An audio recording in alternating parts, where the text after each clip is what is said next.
कुछ लोग सवाल करते हैं कि जिस तरह हिंदी और अंग्रेज़ी में शब्दों के बीच में फासला होता है, यानी शब्द कुछ दूरी पर होते हैं, इस तरह उर्दू में ऐसा कोई नियम नहीं है फासला रखने का। तो फिर हम उर्दू पढ़ते कैसे हैं? क्या उसमें हमें परेशानी नहीं होती है? देखिए, पहली चीज़ तो ये है कि हर भाषा का अपना एक सिस्टम होता है, अपना एक तरीका होता है। अब जैसे उर्दू दाहिने से बाएं लिखी जाती है। अब अगर आप ये कहें कि इस हेडिंग को हमें हिंदी में लिखना है, अब हिंदी में लिखना है, हम इस तरह लिखना शुरू करेंगे। पहले हम जो शब्द बाद में लिखा बाईं तरफ लिखा गया उसे पहले लिखेंगे। करे, बंद, फौरन, करना, हिमायत, इस तरह लिखें। वो हम इस तरह नहीं इसलिए नहीं लिख सकते क्योंकि उर्दू में जो तरीका है वो दाहिने से बाएं लिखने का, और हिंदी में जो तरीका है वो बाएं से दाएं लिखने का। तो हम उर्दू को जब हिंदी में लिखेंगे तो पहले हम वही शब्द लिखेंगे जो दाहिने पर लिखा है, यानी अमेरिका, ये हम पहले लिखेंगे, और ये करे ये हम आखिर में लिखेंगे, वरना फिर हमारे लिए उसे हिंदी में पढ़ना मुश्किल हो जाएगा। अच्छा, अब रहा ये सवाल कि जब शब्दों में फासला नहीं होता है तो उसे पहचानते कैसे हैं? देखिए,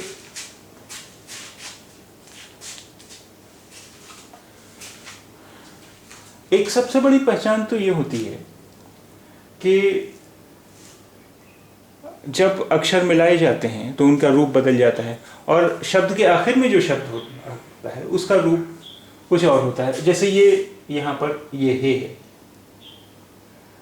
हे की ये शक्ल जो है ये शब्द के आखिर में ही आती है। इसका मतलब हुआ कि ये शब्द यहाँ से अगर शुरू हुआ है तो यहाँ पर ख़त्म हो गया, इसके बाद जो है वो फिर दूसरा शब्द है।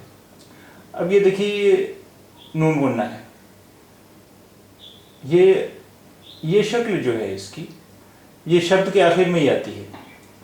यहाँ देखिए, ये जो छोटी ये है, छोटी ये की ये शक्ल शब्द के आखिर में ही आती है, यानी शब्द के बीच में या शब्द के शुरू में कहीं आएगा तो उसकी ये शक्ल नहीं होगी। इसलिए हमने समझ लिया कि ये शब्द यहाँ पर खत्म हो रहा है। ये देखिए, ते की जो ये शक्ल है ये किसी शब्द के आखिर में ही आती है, ये किसी शब्द के बीच या शुरू में नहीं आ सकती ये शक्ल। ये देखिए, अलिफ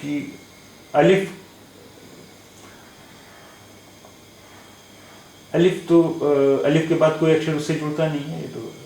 अच्छा, ये देखिए, ये दाल है, दाल की ये शक्ल जो है किसी शब्द के आखिर में ही आती है। फिर बड़ी ये अगर पूरा है लिखा हुआ तो इसका मतलब ये है कि वहां पर शब्द खत्म हो गया। इसके बाद कोई अक्षर इससे जुड़ा हुआ नहीं है। इसके बाद जो है, इस शक्ल के बाद अगर जो भी लिखा हुआ है वो दूसरा शब्द होगा, वो इस शब्द का हिस्सा नहीं है। इसी तरह देखिए, ये नून अलग लिखा है, अगर अलग शब्द से अलग है तो ये शक्ल होगी। यानी इसका मतलब ये है कि इसके बाद जो भी कुछ भी लिखा हुआ है वो दूसरा शब्द है। अगर नून ये है, इसका मतलब इसके बाद जो भी लिखा हुआ है दूसरा शब्द है। इसी तरह देखिए, ये काफ से बड़ी ये जुड़ा हुआ है, तो बड़ी ये की जो ये शक्ल है ये शब्द के आखिर में ही होती है। ये नून है, नून इससे जुड़ा हुआ है। अब नून की ये जो शक्ल है ये किसी शब्द के आखिर में ही होती है, किसी शब्द के बीच में या शुरू में ये शक्ल नहीं होती। अब ये देखिए, छोटी ये है, यहाँ पर ये छोटी ये है, तो ये शक्ल किसी शब्द के आखिर में ही होती है।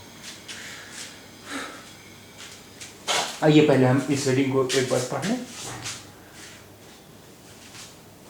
अमेरिका बागियों की हिमायत करना फौरन बंद करे।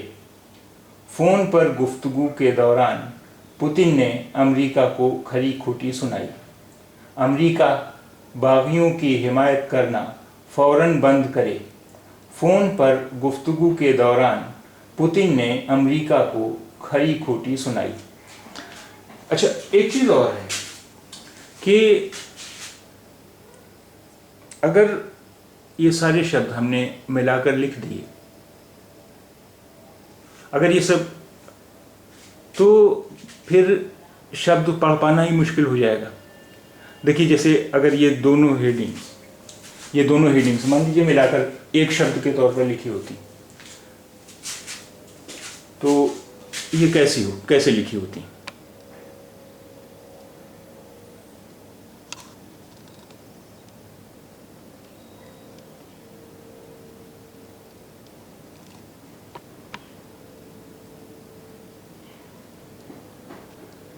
ये देखिए वो जो हेडिंग थी, अमेरिका बागियों की हिमायत करना फौरन बंद करे, फ़ोन पर गुफ्तगू के दौरान पुतिन ने अमेरिका को खरी खोटी सुनाई। अभी सारे अक्षर जो जहाँ मिलाए जा सकते हैं, जहाँ तक संभव है मिलाए जा सकते हैं, वो सब मिला के लिख दिए गए हैं। अब आप इसे पढ़ने की कोशिश कीजिए। अब अगर आप इसे पढ़ने की कोशिश करेंगे तो अब आप इसे इस तरह पढ़ेंगे, अमेरिका बा गियो नकी हिमा यतकर ना फौरन बंद कर, येफो नपर गुफ्तगू कीद व अनपू तन्या मरियक हो। अब जाहिर सी बात है, अगर आप कोई इस तरह पढ़ रहा है तो आप फौरन समझ जाएंगे कि वो उर्दू नहीं है, और अगर हम इसे इस तरह पढ़ रहे हैं तो इसका मतलब ये है कि हम इस नतीजे पहुंचेंगे कि हम गलत पढ़ रहे हैं। यानी इसका मतलब है कि ये हमने इस बात का ध्यान नहीं रखा है कि कहाँ पर कौन सा शब्द खत्म हुआ है और कहाँ से दूसरा शब्द शुरू हुआ है। इसलिए पहली चीज़ तो ये कि जब हमें उर्दू आती है, तो हम खुद समझ जाएंगे कि कौन सा शब्द कहाँ पर ख़त्म हुआ है और कहाँ से दूसरा शब्द शुरू हुआ है।